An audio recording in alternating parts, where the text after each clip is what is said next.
Welcome, everybody, to Rad Turtle Wrestling Podcast, a hard-hitting, in-depth, cutting-edge look at today's product in the world of professional wrestling. Now, without further ado, here are your hosts, Rob Francois and Jeff Johnson. Hey guys, welcome back to the Rad Turtles Wrestling Podcast. It is day one of Rad Mania. This is episode 26, and we are absolutely excited to have this person on. I've been following him for a long time since I was a kid.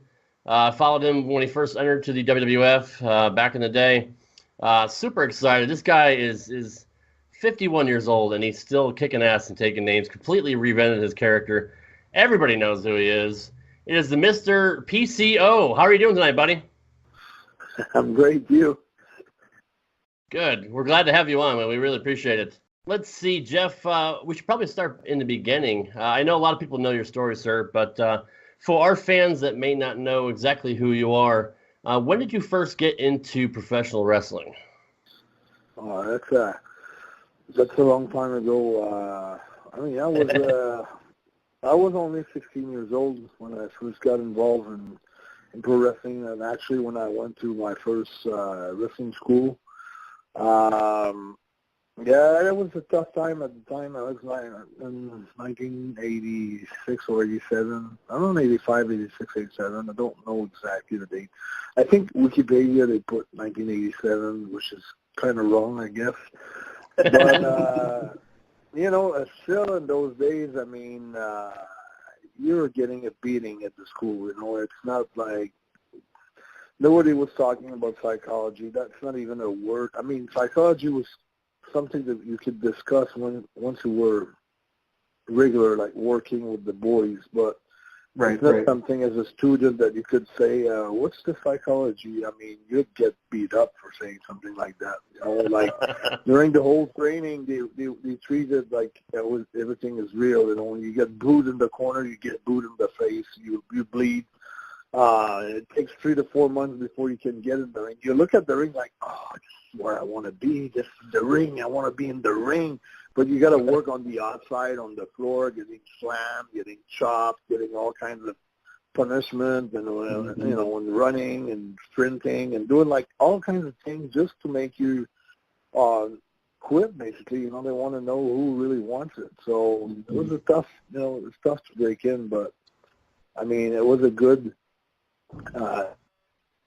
A little bit of a picture that what was coming along, wanting to pursue this career. A lot of setbacks, a lot of adversity, and this is nothing compared to what the real life is after that in pro wrestling. Right. Now, how good of shape were you in when you first started? Well, I was pretty small. It was probably 175 pounds, 170 pounds max. Wow. Yeah. I was like just a regular kid, I was maybe a little bit bigger for high school than average, right? But not really. I mean, it's going to come. I can't really post anything about this, but when I was in high school, I was not in wrestling's not really big. I mean, pro wrestling is big in Canada, but amateur wrestling, like, we don't have any system in high schools or college. It's probably just one college or 2 or 3 colleges in the whole country that have, like, a system of, amateur sport, like, especially like wrestling, like amateur wrestling or Olympic wrestling. So it's not something that I grew up, like, I just grew up with pro wrestling. And remember high school, we had to do a French part, just play an act, and I picked up like all my friends, and we put 6 or 8 guys, and it was going to be Hulk Hogan, and my opponent was going to be Rick Martel, and the whole act was about a wrestling match with, commentaries, 2 guys doing commentaries, 2 guys wrestling, plus having a promo before, promo after the match, before the match, a Mad Dog brunch. It was like almost a setup of a wrestling show, but all in French, so we could have like note, and we came up with a 98, I think. Probably, I guess, for creative more than anything else. Yeah. Checks weren't so good.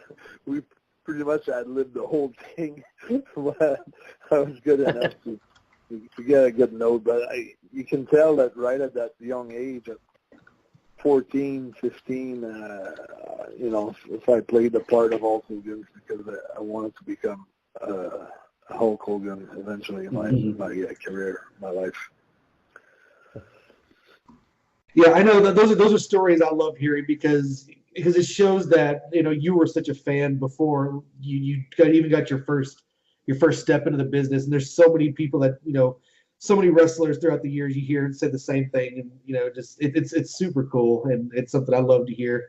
I wanted to ask you, when you started training, were you a part of a class? Was there more than just you in there? And then after no, it was a class. It wasn't? Okay. I started at 3. I mean, it was like the guy who had started that school. They had show before I got there. Before I went there, it was huge. They used to have show on Tuesday night and on Sunday afternoon. By the time I got there to that place, it was like I told my dad I wanted to become a pro wrestler, and he knew some guys who were involved in the business before. So this guy came to my house, and I asked him like tons of questions, and I told him that I wanted to go where he started, and he brought me to that place. And the guy was like a former good pro wrestler that most of the success were in Europe. Wasn't really known here in Canada and Quebec, but he broke in a lot of guys like the Rougeaus and a bunch of other guys, Gino Brito and Dino Bravo and so many guys that broke in where I did. And since it was free, I would say we were probably between 30 and 50 guys. It's hard to remember the exact numbers. It might have been 30, might have been 50. But 3 months down the line after that, after we started working out and doing like everything that I told you, the body found, the cement and the boot in the face and the chops and all kinds of tough things, we ended up like being 3 or 4 guys at the end of the deal that really like could go to the next step, like really start, get in the ring. And as a kid, you always wonder if those ropes really bounce back when you hit them. So it's one of those things. You want to spring off the ropes, like you want to come back off the ropes. It's like one of your major goals almost when you break into the wrestling business. And so eventually was capable to get in the ring, and I probably did with this kind of promotion that they charged like $2 every Sunday afternoon, and they drew probably between 300 and 400 people, maybe 200 people sometimes. Probably did jobs like every Sunday for 2 years in a row. I was just a young kid, and then I was just getting beat up, like real beat up, like squash jobs, like a lot of times too. Like I got pretty discouraged at one point, and there'd be only one guy that could have a win over, and it was tough. It was some hard times. And I remember at one point, all my family came from like 3-4 hours away from that place, because they lived far from where we live in Montreal. And they came to see one of my match, and after 30 seconds, my opponent says, "Look, you had the promoter that gave him the office," he said, so he said, let's go home, and just went for a slam, went behind me, rolled me up, 1, 2, 3, and I was so mad. Right. And all my family would be 20, 30 members of my family there, and I wanted to show what I was capable of. Just getting rolled up right at the beginning of the match. Oh man. It was those days where, a lot of tests like that were put, to value how much you wanted to make it. So at what point were you actually smartened up by anybody? Oh, like at the first match, kind of knew in the dressing room, like saying, with the thumbs up and down, and just naming, like, okay, well, PCO against such and such name, how much time you down. That was simple like that, I mean, there wasn't no big speech or anything like that. It was really simple. And the first year almost, I couldn't even like try to work out a spot or something. It was just everybody was calling in the ring, and I was just getting beat up. Basically, that was my job. Getting beat up, yeah. I mean, a lot of people don't get smart enough. I mean, we've heard stories from Steve Austin and guys like that were just pretty much thrown in the ring and never told anything, and you know they kind of just had to learn as they went. So that's why I was curious to see at what point did they actually tell you that it was a work. So when did you first meet Jacques Rougeau? Well, I had been in the business for 8 years already. I'd been like, I tried to book myself for the Calgary Stampede in Calgary. His calling Stuart like so many times per week, and then he was always ringing the phone on me. At one point, I just told my dad, well, if they don't want to book me over the phone, I'm just going to fly there. They see me live. So I went to borrow money from my dad, went to Calgary, went up to Stu and said, hey, Stu, can I work? Said no.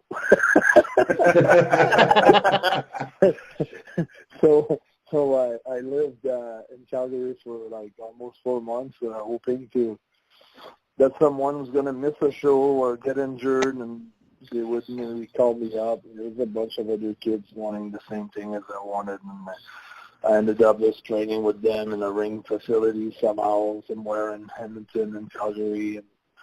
And the best that I could do is because I was, going like to Edmonton to Calgary and always asking. So eventually Bruce said, well, just come Friday afternoon in the ring. We'll kind of give you a tryout. Well, not a tryout because it was only me and Bruce. And like he killed me a few times between the ropes, shot me to the buckle, wrestled with me a little bit. I thought I did pretty good. He said, no. So if I was you, I would just change your sports. You're not going to make it in this business. but he said if you do want to pursue this dream, I would encourage you to come to the wrestling school, which was like $3,000, and I was totally broke, so it was out of the question. So I went back to Montreal, and then I had like a year where I was just doing indies back home and working a little bit for Dino Bravo and Rick Martel as a jobber sometimes. They would call me out for some TV tapings. And eventually I sent my stuff to the Maritimes to play Emile. And it was from not getting booked in Calgary to get booked on main event spot. I was green as a grass. I mean, didn't speak English that much. I had what I've learned in Calgary, spending times with the boys. And I screw up so many spots with Bulldog Bob Brown, Masa Chono. Not that many with Chono because he didn't speak more English than I did, so our stuff was pretty simple. But Bob Brown was the booker of the territory, and he would shoot me in the ropes with baseball slide, drop kick, and I'd come back up the rope and barrag it because I didn't understand what he meant. So he'd go to me, why'd you barrag me? And I couldn't hear anything. So after a month, I mean, I didn't do that bad, but, for main event, it was pretty awkward sometimes. So we were 2 crews working 7 days a week. After a month and a half or a month, they went down to 1 crew, and the first 2 guys that they let go was me and another guy. so I'm telling you all this. So after that, I did a match in Toronto. I met someone with his first match against me. I made him look pretty good, so he got booked in England, and he got me booked in England after that. And then when I got booked in England, everything started to go good there. I got booked on the main event spot, and I was delivering there every night. I've learned from, the hard experiences. And then went to from England, South Africa, Germany, Autovans, CWA, which was a big promotion there. We drew like sometimes 15,000, 20,000 people for the last show of the tour. And regularly working in front of 3,000, 4,000 people. And then from there, I got booked in Puerto Rico from Carlos Colon. But I had sent maybe 25, 30 packages to Puerto Rico before they called me back up. Not they called me back up, but I got back from Germany. The tour was finishing in December, and on January 4th, 1993, Carlos Colon called me. So we want you in Puerto Rico. And I was so surprised that I had sent so many packages from all over the world, from South Africa, from Germany, from England, from everywhere I was going. I was sending like paper clippings, magazine clippings, resume, all that, and they called me back, and they called me up, and I couldn't even get booked there. Like sometimes I was talking to Jovica on the phone, Victor Jovica, or anyone in the office, they wouldn't even talk to me. And suddenly Carlos called me, so eventually I went there, 93, and Jacques was booked there against Carlos for a weekend, and he was presenting himself to everyone, and I said hi to him in French, and he got surprised. "Who are you?" Well, I'm from Montreal. Yeah, Montreal, and he watched my matches, and he said to me, he says, "I can get you to New York." And he called Vince in front of me on the payphone and Puerto Rican Street, and Vince went to a secretary. Vince answered the phone, told him that he must have a look at me. Sergeant Slaughter called me back, sent them a tape, looked at my tape. I had sent packages to New York since my start. I mean, and it was always that line where we wish you good luck in your future endeavors.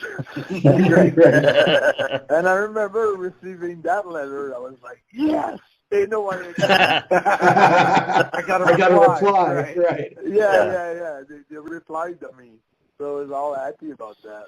But that time with Slaughter, Sergeant Slaughter, called me, and we got in touch, and I sent a package, and then I had 2 tryouts, Charleston, South Carolina, and Charlotte, North Carolina, and going there from Puerto Rico, going to those tryouts, and having the limo driver was my name on a piece of card, piece of paper, and having the whole big system, like the GIP treatment. Mm-hmm. After I'd done working in front, like Hogan was in the company at the time, and I was like the first match of the evening, like both nights. And I mean, after living that, I was back on the airplane, and I was crying like a baby, saying, "Please, God, let me have this job. I don't want to go back to Puerto Rico." Oh, God. Working Sunday, with cold water, no showers, just cold water. 50 people, like Puerto Rico was only good on Friday or Saturday, depending on the town, but we had like 2,000 or 3,000 people. Like also the nights we had like 50, 75 people. It was like a tough time. So, being in a Marriott hotel or a Holiday Inn and the limo and the 20,000 people and the crowd going crazy and nuts and things like that, and just going back to Puerto Rico, it's so depressing. Like, prayed and they said, "God, please let me have this job." You poor guy.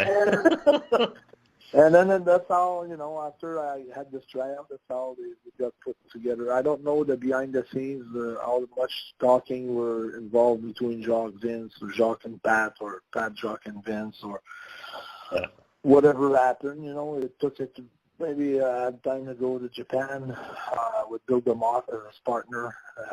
Came back to Puerto Rico, and then it was June. Yeah, June we started on TV, 1993. We became tag team champions September 13, 1993 on Raw. Now, when you got signed with WWE, it seemed like you had, for the most part, been a singles competitor up until this point. Were you excited to kind of team with Jacques at this point, or were you still wanting to kind of continue a singles career when you got to the WWF? Well, I was not in singles. I did a lot of singles in Puerto Rico and in Germany, but the first part when I went from the Maritimes, I got fired there. I was with another guy from Quebec, and we started a tag team after that. So when we went to England and that place in Germany where we were called Double Trouble, but he didn't like the lifestyle of not knowing what's going to be next after that door, which store is going to be next. It's always like something where a leap of faith where, was going into a booking and then something else would pop out and then something else would pop out. But not everybody can live like that, not knowing the future. So he quit, and then I did CWA, Germany Auto Brands by myself. So I did Puerto Rico by myself. But when I got teamed up with Jacques, I was already a guy that was used to be in the team, so I was pretty happy about it. Okay. And there was a lot of sets of moves that I was using with my other tag partner prior to that I kept with Jacques, so it was kind of cool.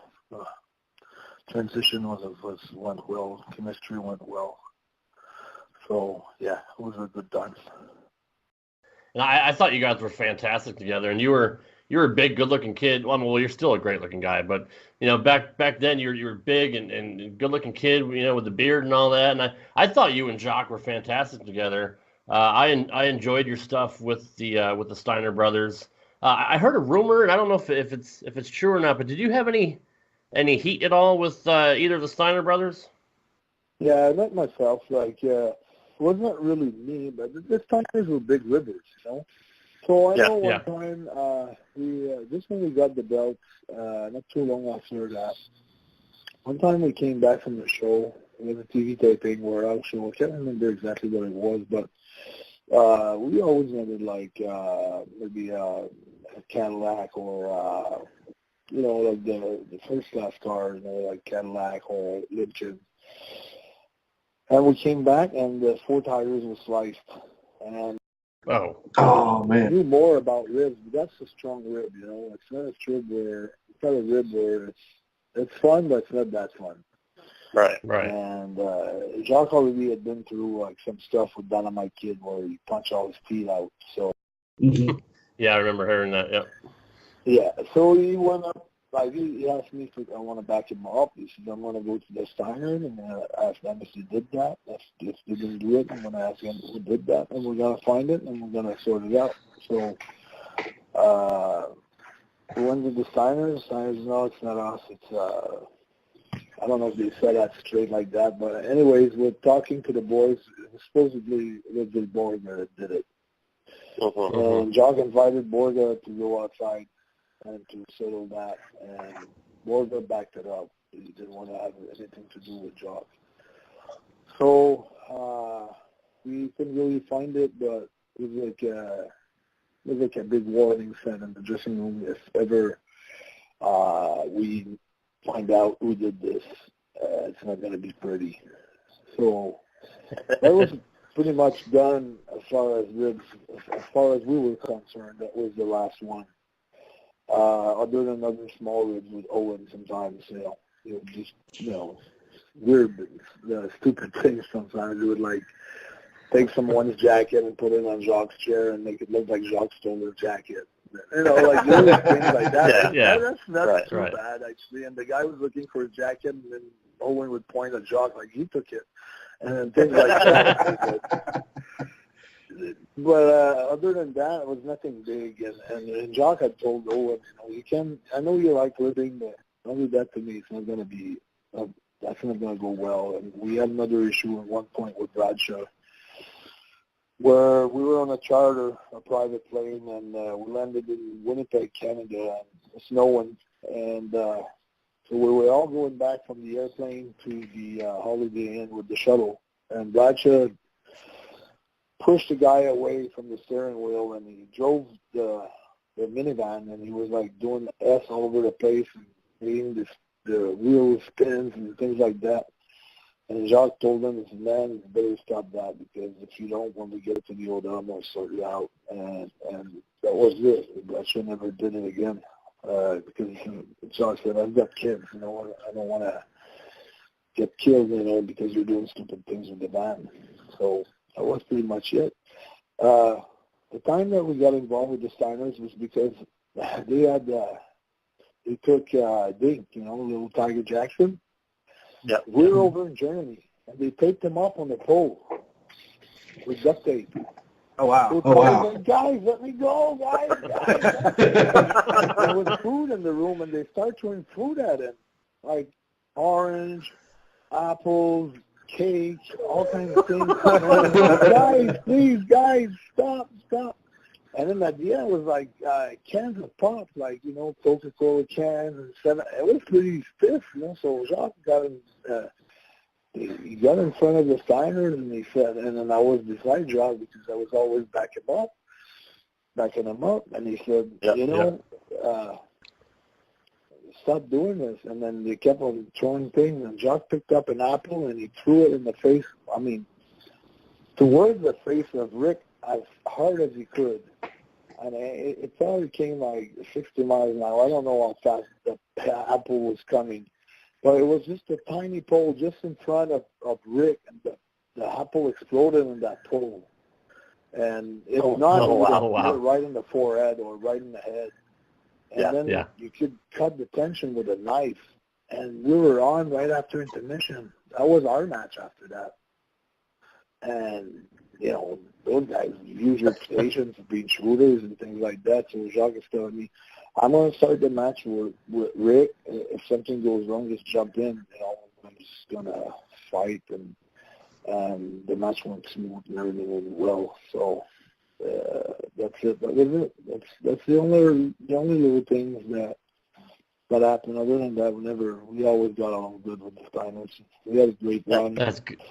Yeah. WWE, that's great. I mean, they did. Yeah, they were good with matches, and also WCW. We had a good run there with them. They were always good with us. And every time that I saw Scott last year in 2018, I met him a few times on the road, and he was always cool with me. So there's no bad blood between the Steiners and us. I mean, it's just old stories, and I'm pretty sure they forgot about that. That's good. And how great were they to work in the ring? I mean, were they? I know they're technically sound, and they like to suplex pretty much anything that moves. But how stiff were they? I've heard Rick may have been notorious for being a little bit snug. I'm kind of snug too, so it's hard to say. Okay, good.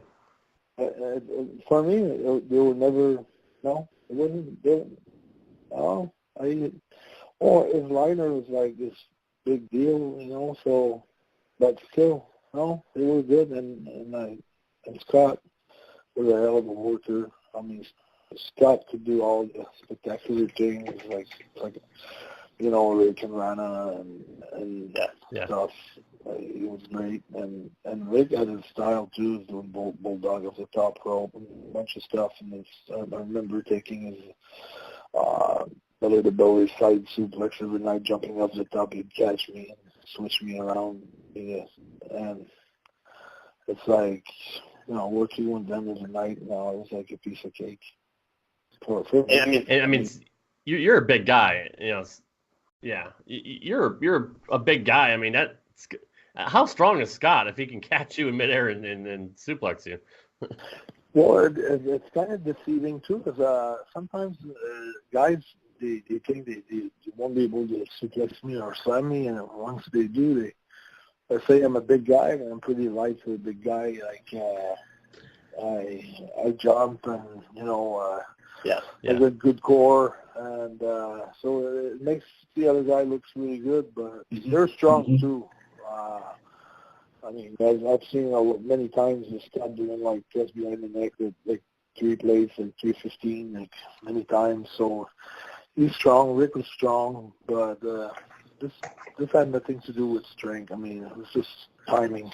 Yeah. Right.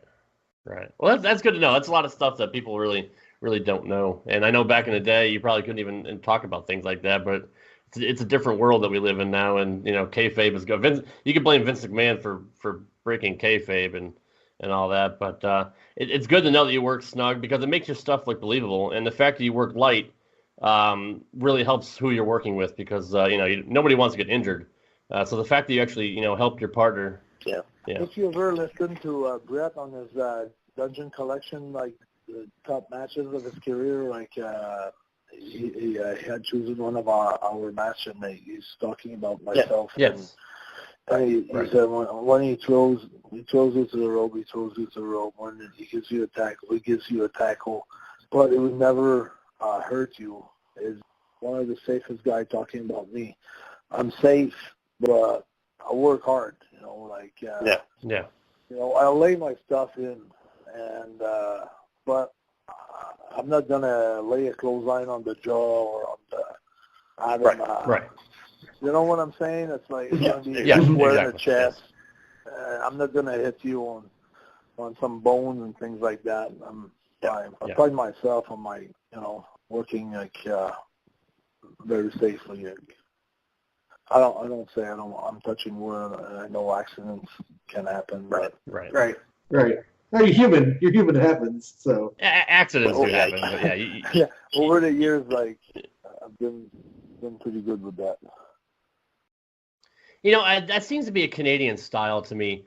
Brett being snug but believable, and he prided himself on not hurting anybody.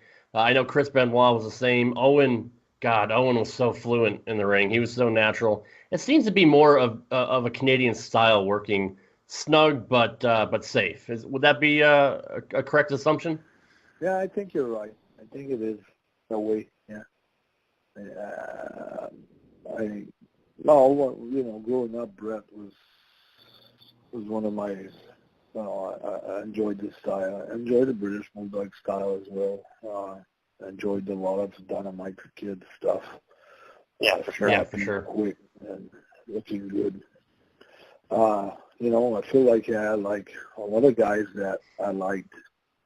Different styles, different types, different shape, size. It's like, if you put all of them in the box, shake it up, and, a mix of everything, that's where I come up. That's what I get through PCO.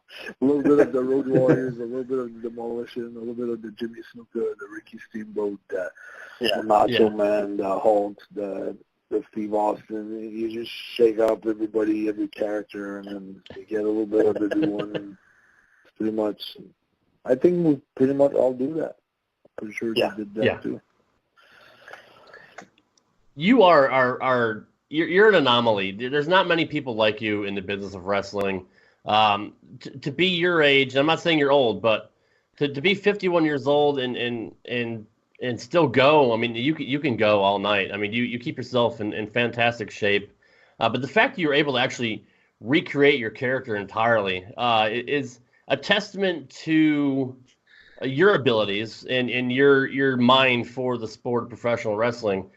Where did you actually come up with the PCO gimmick? Well, it's for me, it was very important not to come back on nostalgia.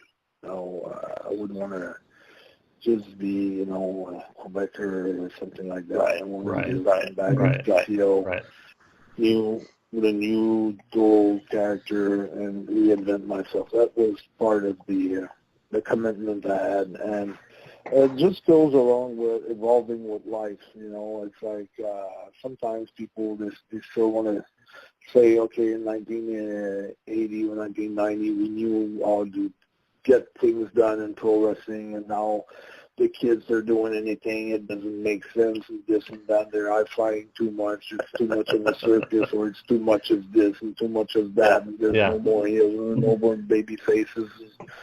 And you could go on and go on and go on, but the matter of the fact is that life is about changes. You have to embrace changes in order to create new opportunities for yourself. So if you're fighting changes, you're going against the tide, the natural tide of life. So this is basic philosophy right there. It's just evolve with changes and use it to create new opportunities. And that's how it came about. I mean, it's just about not trying to stay old school and keep the mind of, okay, we know how to do things and they don't know how to do. No, they know better than we do, because they're the generation that's up there, and that's why I had to be part of that generation. in order to succeed. Yeah. And be more disciplined than ever in my life, be more focused than ever in my life. I cannot afford to go out one night in a nightclub or to have a few drinks. I cannot afford that. I have to be really disciplined. I have to train all the time and do my homework all the time. Not because I want the company to know I'm doing it, to know that I'm doing it, just because I feel like the way that the human body is made, from not being human, it's kind of weird to say that, but it's like a computer inside you that you can't cheat on yourself. You know what you do right, and you know that you need to, you know that you're putting all the efforts there to get successful, to be successful, to get success. And so it's just, working hard every day, and eventually, I met Destro, and he started training me for real, as a real personal coach. And then eventually he was filming me for some of my promos, and eventually he said, man, I can show you how to rip a deck of card, how to roll a fly pan, and we're going to train your hands real hard, and you'll be able to do some stuff that other people aren't able to do, and it's going to separate you from the rest of the wrestlers. And then I worked really hard at it, and then eventually I tore, I did the deck of cards, and then I did the roll the fry pan, and I came out of those traps because I was doing the abs and sitting there with the fry pan on the chest, and then I got sick, I got tired of it, and then I rolled the pan, said, is I rolled enough or whatever, and then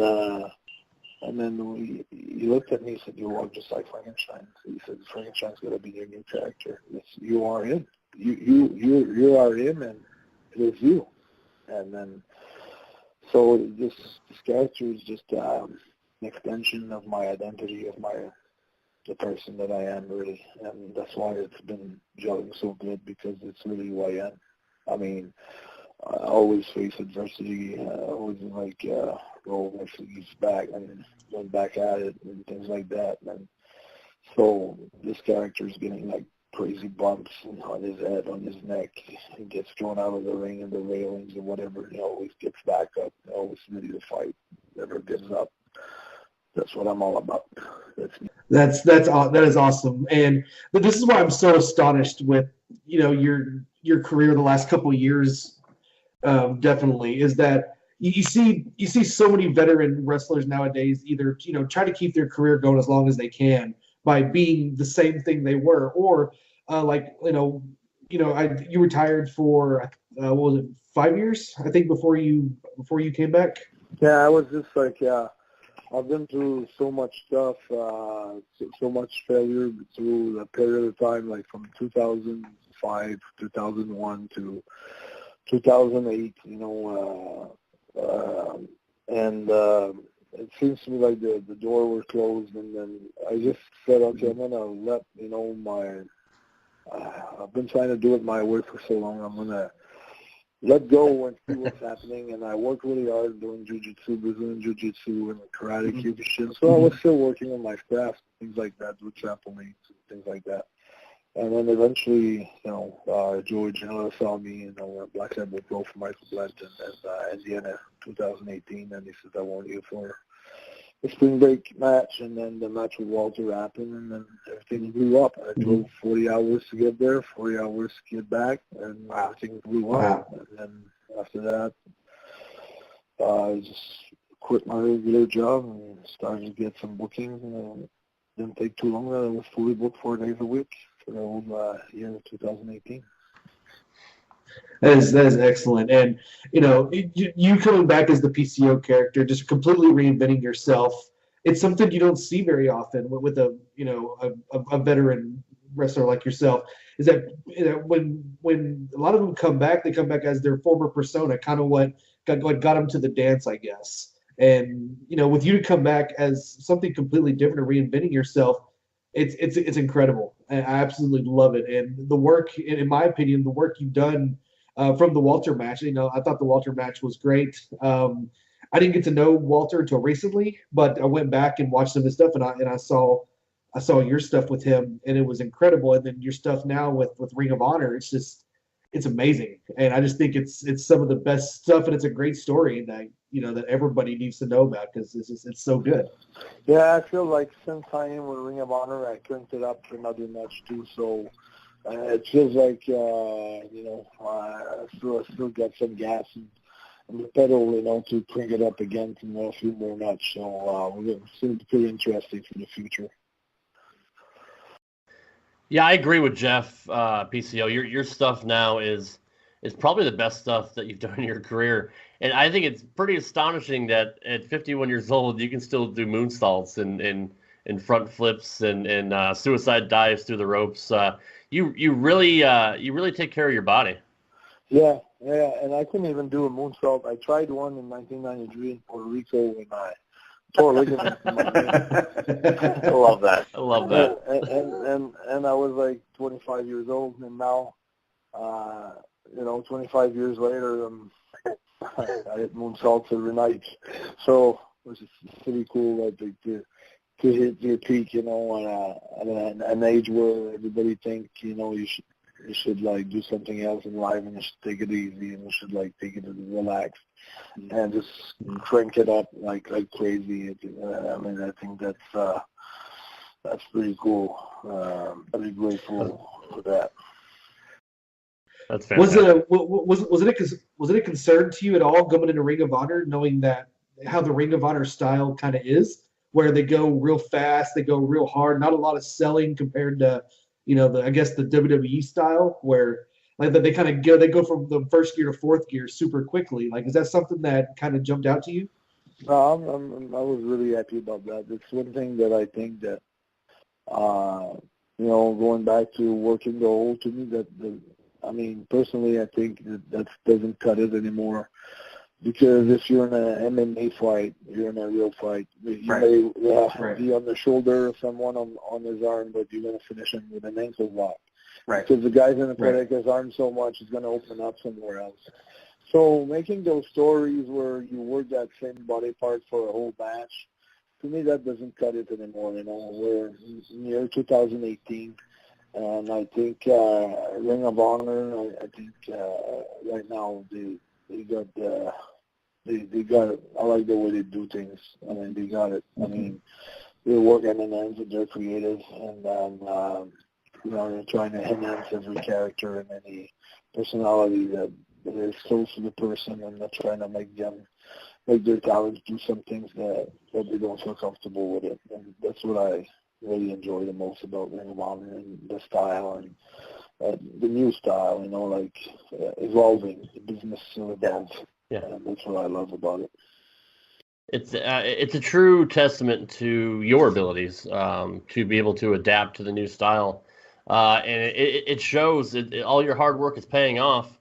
You recently became one half of the ROH World Tag Team Champions with Brody King, and you're also 1/3 of the ROH Six-Man Tag Team Champions. How cool was it that they had enough confidence in you to put the straps on you? Oh, that's pretty cool.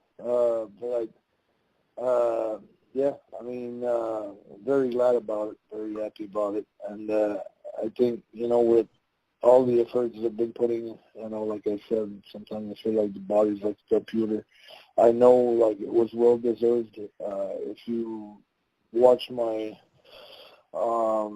documentary on Kenny Johnson and on YouTube, Burning the Ships, I always burn my ships. Always, nothing to fall back on. Always took chances.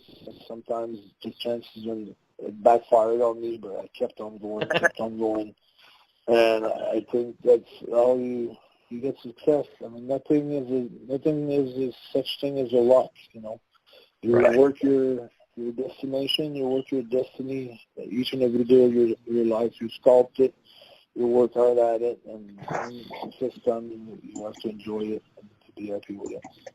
That's absolutely correct. I know we don't have too much longer with you, so I do want to promote your upcoming appearance on April 6th in Madison Square Garden. It is the Ring of Honor and New Japan Pro Wrestling G1 Supercard, and you and your partner, Brody King, will be taking on the IWGP Tag Team Champions, the Gorillas of Destiny, and Evil and Sonata and the Briscoes. It's going to be a wild match. It's winner take all. Somebody's going to come out with all the titles. What are you doing to take care of yourself and prepare for this match coming up?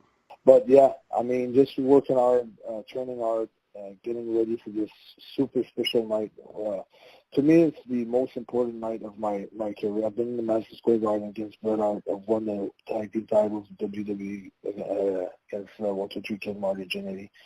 But this one is, since it's the greatest time of my career, and performing like I never performed before. This time around, this is the most important date for me. This is my big show, my big WrestleMania.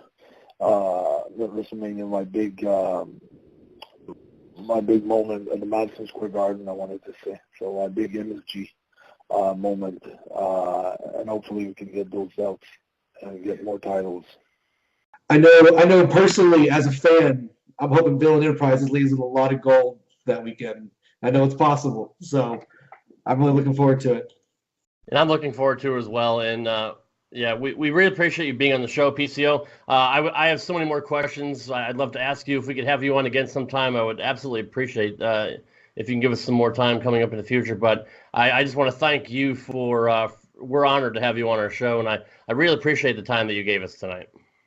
All right, no problem, and keep in touch with me like you did, man. You guys keep in touch. It's my pleasure anytime. We'll see what the future holds, and if there's more things to talk about, let's go ahead and have schedule another podcast. It'd be great. Thank you so much. Awesome. All right. Thank you, time. PCO. Yep, thank you. You have a good night, sir. Thanks a lot, guys. All right, take care. Bye-bye. Yeah. I had to throw in the Villain Enterprises thing at the end. I'm hoping he does that. So. I'm glad he did. So did I do better? I felt like I did really good on this one. You fucking killed it, dude. Dude, I felt like this is my best interview. Like I felt so good about it. You're a pretty big fan of him, I think. Just by me going back, I mean, I knew him from back in the day, but by watching his newer stuff today, the fucking guy is a beast, man. He's better now than he was then. In my opinion. I think so, dude. He's so good. So good, dude. What if this PCO character was around? Like, we should be recording this conversation, by the way. But like, I'll probably throw this in because we got to do a wrap. Recording. Yeah, I guess we got to do a wrap up anyway. But yeah. But yeah, man. Like if this PCO character was around in the Attitude Era, like back in when hardcore was big and stuff like that, dude, PCO would have been crazy over, man. I agree, John. We got a run in from John here. What's up, Captain? How'd you feel about that interview? What was that, buddy? How'd you feel about that interview? I loved him, man. Like, I love PCO. Like I always say, he's such a cool guy, man. And he's a class act for, just to talk to him. Like, and I've got a chance to know him really well over the past few months here, through texting and, just chatting here and there. He's always so receptive to the fans and to listeners. And he's the real deal. Like when you hear what a nice guy that he is, he's legitimately to everybody that nice in real life. And he's so appreciative of the opportunity to get a chance to speak with the fans and the listeners and the podcast. Yeah. And that's why his career took off in such a great way. And I'm really happy for him. Yeah, he loves telling stories too. So I mean, his stories are the best, man. I was talking with him last time, 20 minutes off the air for like stories and stuff. I wish I would have taped some of them. It was just tremendous, man. Like his stories are great. Well, we're gonna do our wrap up at some point too, but I figure we'll just throw some of this banter into to fill a little bit of time. But yeah, I mean his stories are pretty fantastic, and he I felt bad because I interrupted him a couple times. It's hard to talk to people when you're on the phone and you can't see them. Yeah. But I thought Jeff and I were just talking. I thought Jeff did fantastic. But man, once I heard him speak, and like it was weird. Like I told Rob, I couldn't see him, because through the chat. But like I had his Wikipedia up, and so like I could see his picture as I was talking to him. And so I guess they kind of made it easier in a way. Yep. And so like, dude, just it kept popping up, just different questions run through my head. I'm like, I want to ask him this and this and this and this, and like it was awesome, dude. And you asked some fantastic questions too. You really did. Thank you. The stories that he has from when he was training earlier in his career, that was some of the stuff I had talked about with him offline a couple times. Yeah. And he was cracking me up so bad, man. Like with some of the stuff, like you talk about hardcore, like training where you're training in a barn, Like he'll tell you these things, and I was like I said, I've had the luxury to hear him from him, on a separate side a couple times and stuff, and I just sit back. It's like he had me literally like ready to piss myself laughing when he's telling me these things. It was like, if I'm trying to remember, it was like they were in a barn, and then the chickens and stuff were on the one side of it. This is where some of the training was, and then all you can hear is the sounds of it. Or I'm trying to remember the last time we chatted about that in like December. It was really funny shit, man. And he'll tell you a lot about Jacques if you ever talk to him. Again the next time, like he has some great Jacques stories too, man. Yeah, there's a ton of stuff I want to get into with him. Like, just I didn't have a chance to with our limited time, but yeah, he's such a nice guy. Like, I told you, he's great, man. I've met a lot of wrestlers, and they're not all sunshine and rainbows. But I mean, this dude is just like, he's legit. I mean, he's like Dan. He's like Dan Severn, just a real super down to earth guy. And I mean, he's got stories for days. I can't wait to crack his head open one of these days and see what goes on inside. Well, he'll tell you, man. He'll give you the time anytime. He's really good like that. Like, I could shoot him a message, out of nowhere, and then within a day he'll hit me right back and say, "Let's work on it and get it set up for you, man." Or if you ask him for a favor, like that's just what a good guy he is. And for anybody listening, he doesn't get anything out of return on this. We're not paying anybody to do this stuff. This is a guy that's given his time at night, to promote his career and to just sit back with us as the podcast hosts and our brands and for the listeners and stuff, and that he's giving you his time because he cares, and that's what a legit duty is. Yep. Yeah, he really is. So I mean, I had a blast. I can't wait to talk to him again when we have more time. Oh, absolutely. I love his accent too. I'm a big mark for Canadians. Yeah. And I love Canada, and I love that French Canadian Montreal accent. I could listen to him talk like all night long. Like, I love the Puerto Rico stuff with him, like when he was talking about Puerto Rico. Yeah. And then he's like, I was just praying to God, get me the fuck out of here. I was like, wow, that's awesome, man. I love it. And I've been watching a lot of his recent stuff just to prepare for the podcast. And like Jeff was saying, like he's doing some of the stuff now, like it's the best stuff of his career. Like it is. It's amazing. Like dude can still go, but I mean, like he completely revamped his character, but not only his character, but his whole style. Like he said, he didn't do moonsaults. He couldn't do a moonsault back in '93, but now that made me pop. At 51 years old, he's doing freaking planchas and fucking moonsaults all over the place. And people fail to realize he is legitimately probably, when you hear about people talk about their top 5 toughest people in the business that they've ever encountered, like that are badass son of a bitches, you always hear Ming's name. You hear Bradshaw a lot. You'll hear about him. And of course you got you guys like, Ken Shamrock and Dan Severn or whatever. Ming's the one that always comes across, but a name you almost always hear for anybody that worked with him and knows him is PCO, man. He's legitimately one of the toughest bastards out there and could rip your fucking head off if he wanted to. But you would never know that by talking to him because he's so nice. Right. Yeah, exactly. And I love the fact he said that he works snug but light. I love that. That was great. Not a lot of people can do that, and I think I brought up a pretty good point that seems to be the Canadian style because. Yeah, he agreed with you too. Yeah, because Brett was pretty light and snug, and Benoit was always believable, and it just seems to be like that's how kind of just the difference between American style and Japanese style, or the Canadian style. Every country seems to have their own kind of way of doing business. He's got great Martel stories too for Rick Martel for back in the day. I fucking love Rick Martel. I know, man. I'm a huge Rick Martel fan, man. I love the stuff that he was doing. Yeah. So like he'll tell you some great things about Rick Martel because people forget how good Rick Martel was. Yeah. And he'll tell you he did a lot of work with Rick Martel. Like I'm a big fan of his work. How is he not in the Hall of Fame? I have no fucking idea because he's not a guy that's blackballed in any way, shape, or form. Right. Like he's a guy that's everybody's always said was just a really hard worker, a class act, could have been a main event player. He had some injuries that derailed him and stuff. But I don't know how he's not in, man. That's crazy to me. Yeah, I don't either. And Jeff, if you're not familiar with Rick Martel at all, man, go back. Oh yeah, I know the model. Okay, yeah, I was gonna say watch his stuff on the network from like '89 and '90 when he became the model, man. That shit he was doing was so awesome. good. And then he suffered a back injury, didn't he? That was kind of what. That was what kind of ended it for him. And then he had a very or not, I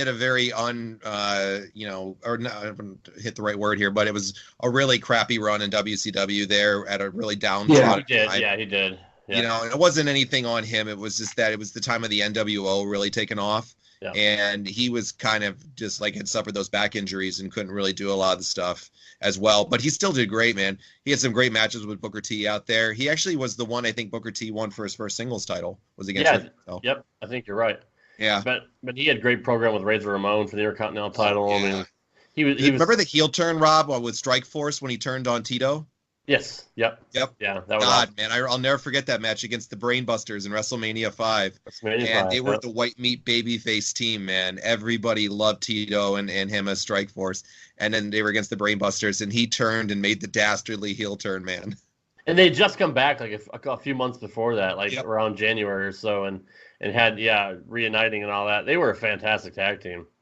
They were. And they were so over too.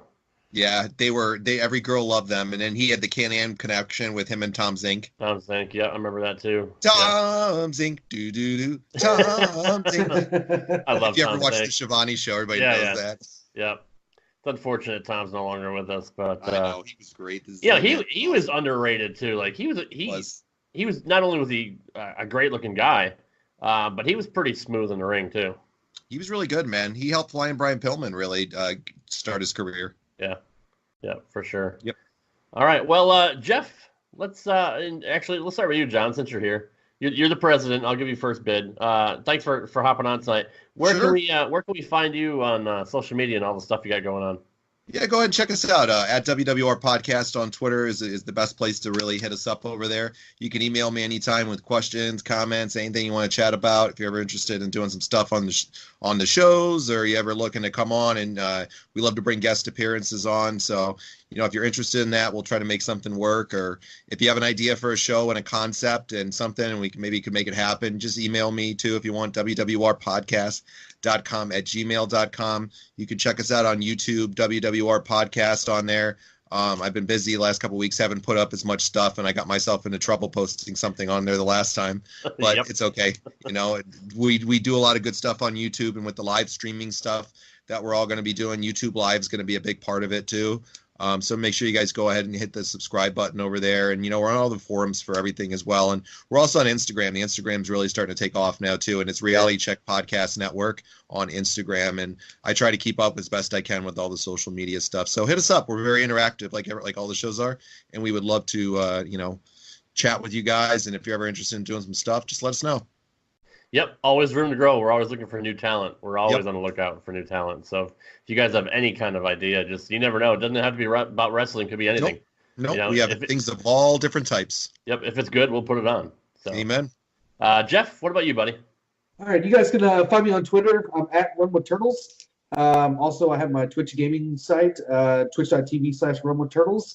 And I'm also have an active YouTube page. Just search Run with Turtles and first name that pops up.